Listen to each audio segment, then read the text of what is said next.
Hello everyone, I'm Combustible Dan. I wanted to kind of go through the quick kill for Operation C on Boss 3. There's a trick to him that you can beat him in a kind of a quick cycle. I've seen the Taz do this, and I kind of wondered if it's possible for a human to do it. So I tried a few times and was finally able to figure out a way of killing this boss in a quick kill.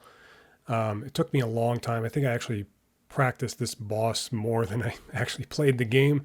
But this is the original way that I did it when I figured it out. I lined myself up here, and you can see with the bottom foot is lined up with the little gap or white space on this platform. Now, before you jump up here, before a lot of people would destroy those two little guns on the side of this platform or the base of this boss. And I left them alone because that gives you more platform to stand on. If you destroy them, you have a little gap there that you can fall down into or stand into. If you don't destroy them, you have more of a flat space to stand on top of here, so I left them alone.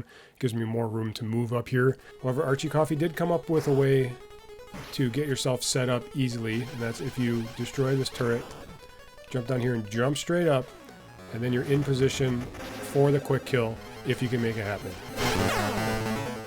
But this is the original way I always set it up, was I would stand here and then be ready to shoot up at a certain time. And once you find out kind of a pattern that works for you, and to start shooting, to turn around and to jump, then you try to mimic that or maintain that just to keep some kind of pattern that works for you. We're going to do this quick kill if I can get it to work on stream here. Otherwise, maybe I'll just play one that I have recorded if it takes me too long to do this. Down below, you can see down there is the address 307. So it shows how many hit points it has. The arms each have 8, and you want to destroy both arms basically at once and as quick as possible. Because the quicker you destroy the arms, the more time you have to hit the base or the main body of this boss.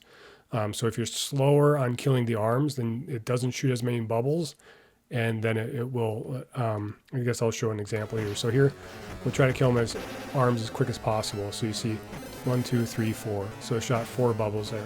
So now if I'm slower, there we go. So that one didn't even shoot any bubbles that time. So the quicker you kill the arm, the more bubbles and more time you have to shoot the main body.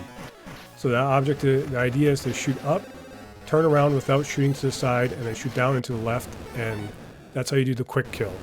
I do have the buttons up on the top there in the top left, so you can see my controls I'm pressing up there in the top left, so you can kind of watch and see what I'm doing. So there's a lot that goes on here, and I think Archie Coffee said that some of it seems to be frame perfect. There might be some frame perfect moves in here. I'm too far forward, and I'm 1 pixel too far forward. I want to be with my toe just over 1 pixel like that, and then it's a little easier, I think, to get the kill that way. So that's one way of doing the kill. And when you jump, you shoot left, and when the last 2 bubbles come underneath you, you want to shoot down to hit them, and then shoot left again to hit it with one more hit, which is usually the one that kills it.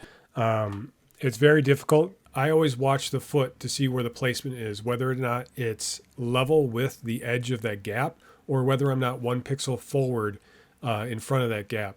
Because I believe that where your foot placement is changes the moment of your jump just ever so slightly. If it's even with the gap, you have to jump almost right after the second bubble is shot. If you're 1 pixel forward, I think that you have to jump closer to the middle between the second and third bubble. And once the arms are destroyed, you watch where your foot placement is to estimate when you have to jump. So now I figured out a way of doing it for facing left, which is basically the same pattern, but now you don't have to do the turnaround. So I think it makes it slightly easier to take a step forward without shooting the bullet off to the left and keeping them up. Because you want to turn around in between shots, so you're not angling when a shot shoots off to the left. You want to turn around in between the shots, so all your shots continue to shoot up and they don't slow down. Because if you lose one of those bullets off to the angle on the left, your shots can slow down a little bit. It doesn't mean you can't get the quick kill. It's still possible, but it makes it a lot easier to get the quick kill when you keep all your shots aimed up. So the other way of lining up is to keep that 1 black pixel that's on top of your toe lined up with that pixel that's next to that gap. That I call it the gap, but the little white pixel's down there. So the gray pixel is right under the black pixel, and that lines it up so that you can get both these arms at the same time. I try to hit it at the same time there, step forward.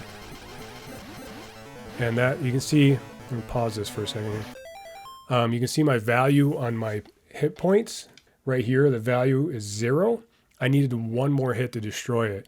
So I feel like this method of standing to the left and shooting up, I get closer to the value of 0, and it's always usually 1 or 2 shots or hits that I miss, as opposed to, I think when I was doing it the other way, it was a lot more times you would see 3 hits that I missed if I didn't get it. So I do think you get a few more hits in facing left, and it might be a little better this way. So I start shooting up, and when that arm retracts is when I try to move.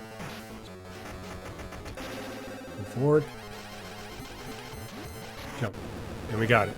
So I jumped just after the second bubble, kind of between the second bubble and the third bubble.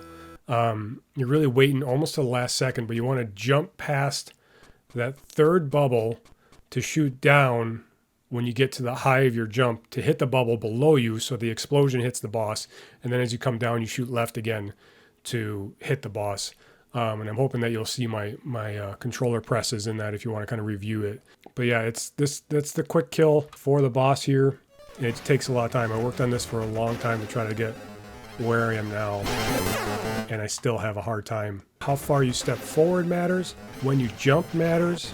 There's a lot to this that changes everything. That is the quick kill. So you shoot up. When the arms kind of explode, I take a step forward without trying to shoot off to the left, and then jump almost at the last second between the second and third bubble to shoot left. Then one or 2 shots down to hit the bubbles below you, and then back to the left. Sometimes it just feels like luck. Like you're just like you go through the motions and you just hope you get lucky and get the kill. But I do think the stepping forward left method of starting left and stepping forward and shooting, I do believe that method is slightly better and a little easier to get the timing down.